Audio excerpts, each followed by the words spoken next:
안녕하십니까. 전종희 목사입니다. 10월 21일 월요일 매일 성경 묵상입니다. 예레미야애가 3장 1절로 18절입니다. 여호와의 분노의 매로 말미암아 고난당하는 자는 나로다. 나를 이끌어 어둠 안에서 걸어가게 하시고 비단에서 걸어가지 못하게 하셨으며 종일토록 손을 들어 자주자주 나를 치시는도다.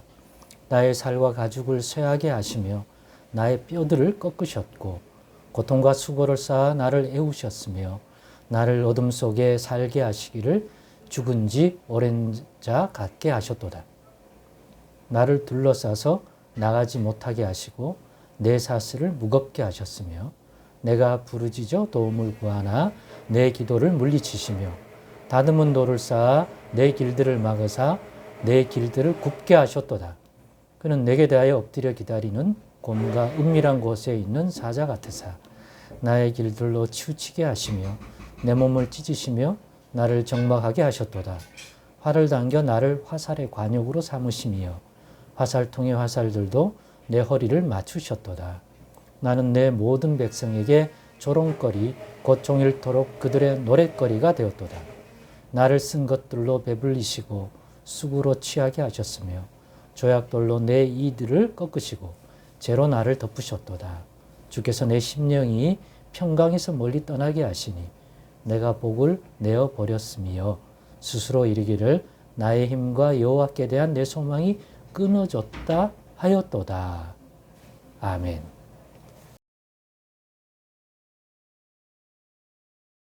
네, 오늘은 예레미야애가 3장 1절에서 18절을 본문으로 해서 하나님이 때로는 이런 분처럼 느껴질 수도 있음을 알자라는 제목으로 묵상 나눔을 갖겠습니다. 여러분 매일 성경 큐티책에 보면 이 본문에 대한 전체적인 요약, 설명을 내는 부분이 있습니다. 거기 이렇게 되어 있습니다. 선지자는 하나님을 이스라엘의 목자가 아닌 이스라엘을 공격하는 맹수이자 원수로 묘사합니다. 이는 하나님을 고집스럽게 거역하는 유다가 경험하는 하나님입니다. 라고 되어 있습니다. 맞는 말입니다. 하나도 틀린 것이 없습니다. 그런데 제가 오늘 본문을 보면서는 이거는 유다 백성 전체, 하나님 백성 전체에 대한 하나님이 이렇게 맹렬한 분노로 치시는 것을 보고 빗대어 이야기하는 것 같지는 않습니다. 이것은 예레미야 선지자 개인이 경험하고 있는 그런 하나님에 대한 것이라고 봐야 한다는 게 제 생각입니다. 제가 그렇게 얘기하는 결정적인 것은 바로 본문 14절 때문에 그렇습니다. 14절을 보시면 나는 내 모든 백성에게 조롱거리 곧 종일토록 그들의 노랫거리가 되었도다. 나를 쓴 것들로 배불리시고 쑥으로 취하게 하셨으며 백성들에게조차 조롱거리가 되고 노랫거리가 되게 만든 예레미야 자신이 느끼는 하나님입니다. 그래서 1절에 보면 여호와의 분노의 매로 말미암아 고난당하는 자는 나로다.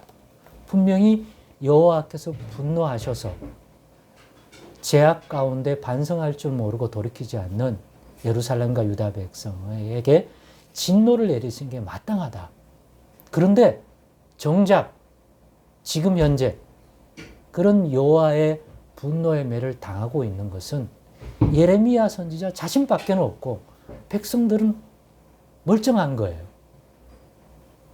예레미야 선지자에게 주신 말씀을 통해서 백성들에게 하나님이 진노하고 계시고 돌이키지 않으면 예루살렘의 멸망과 당할 하나님의 진노와 심판이 얼마나 큰 건지를 예레미야 선지자가 주신 말씀을 따라 전하지만 정작 이 예레미야 애가의 이 본문의 내용에 등장하는 이때 예레미야가 당하는 심정은 정작 그 분노가 당하는 사람은 백성들이 아니라 자기 한 사람밖에 없는 거예요. 말은 그렇게 했는데. 그러니까 백성들이 오히려 아니 여호와께서 분노하여 매질하고 심판받을 거라고 회개하고 돌이키라고 하는데 정작 어려움 당하고 쉼이 없는 것은 예레미야 선지자인 거예요. 왜냐하면 그 당시 왕이라든가 권력자들이 예레미야 선지자의 말처럼 따르지 않고 오히려 반대하여 오히려 그런 듣기 싫은 말을 하는 예레미야 선지자를 오히려 핍박하고 할 수만 있다면 명분을 만들어 제거하고 싶어 할 정도였기 때문에 그로 인한 고난이 매우 심할 때였을 것입니다. 그런 상황에서 느끼는 여호와 하나님에 대한 거예요. 아니, 분노는 정작 선지자 자신이 당하고 있는 느낌이에요. 그게 어느 정도냐면 극도의 분노의 매질을 하시는 것 같고 기도도 구원해달라고 기도해도 그 기도를 물리치고 받지 않으시는 것처럼 느껴지고 곰과 사자가 먹잇감을 몰래 숨었다가 덮치듯이 그런 어려움을 당하는 형편이 지금 마치 하나님이 자신에게 베푸는 손길이 마치 이와 같다고 고백할 정도로 예레미야 선지자가 지금 매우 어려운 소망은 없고 아무리 둘러봐도 모든 것들이 빛은 없고 어둠에 쌓인 것 같은 그런 느낌을 받는 그런 예레미야 선지자 자신에 대한 것들을 표현하고 있는 것입니다.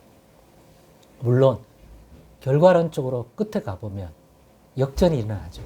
예레미야는 환난 중에도 예루살렘이 멸망당하고 이스라엘 백성들이 유다 백성들이 이때는 조롱했지만 그때는 자신들이 조롱거리가 되는 형편이 되죠. 그런 와중에 예레미야 선지자는 하나님의 긍휼의 손길로 그 와중에도 구원을 얻고 하나님이 인도하는 손길을 그때 느끼죠. 그러나 그거는 이때는 못 느끼는 거예요. 그런 메시지를 백성들에게 회개하라고 전하지만 정작 고난당하고 어려운 형편에 처하게 되는 것들은 유다 백성과 예루살렘 주민이 아니라 그런 메시지를 전하는 하나님의 뜻을 받들어 전하는 예레미야 자신인 거예요. 그리고 얼마나 고통스럽겠습니까? 메시지는 그렇게 백성들이 전했는데 그 메시지대로 백성들에게 아직 임하지는 않고 오히려 그 말이 자기가 그런 형편이 된 것처럼 느껴질 때 얼마나 힘들겠습니까? 때로는 하나님이 이런 분처럼 느껴질 수도 있는 시간이 또 상황에 있을 수 있는 것이 하나님을 경외하는 자라는 것들을 한 번 더 묵상해 보면 좋겠다. 혹시 지금 여러분은 이와 같지 않은가요? 아니면 과거에 이런 때가 있었을 분도 많을 것입니다. 특별히 하나님을 더욱 신뢰하며 세상 사람들과 달리 어떤 사람들과 달리 자신이 더욱 하나님의 뜻대로 살려고 하고 그 말씀대로 순종하고 그러는데 자기 입장이 이렇게 돼요. 주변 사람들에게 오히려 조롱거리가 되고 노랫거리가 될 때가 있을 수 있다. 그런데 예레미야 선지자를 하나님이 어떻게 쓰셨는지 전체를 보면 위로받을 수 있습니다. 혹시 지금 상황이 딱 이 본문처럼 느껴지는 하나님을 경외하고 하나님 말씀 붙들고 사는 그리스도인이 있습니까? 그럴 수도 있다. 지금 이 상황에서는 이게 위로거리가 안 되겠지만 전체적으로 보면 분명히 이런 시점도 있지만 이게 하나님이 베푸는 모든 것들이 아니다. 왜 이렇게 하시는 걸까?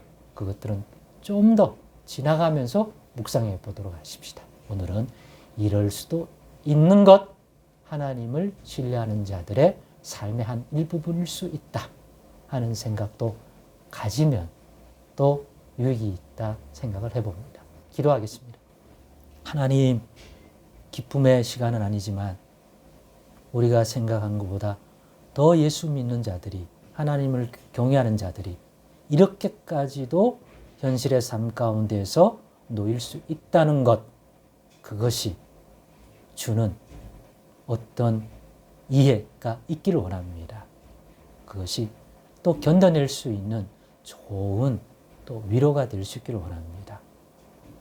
도저히 나타날 수 없는 일들이 아니라 하나님을 경외하는 자이기 때문에 오히려 이런 상황에 처할 수도 있다 하는 것들을 좀 이해하고, 그러나 이것이 모든 것이 아님을 생각하고 잘 견뎌낼 수 있는 그러한 은혜도 주시옵소서. 감사드리며 예수님의 이름으로 기도드리옵나이다. 아멘.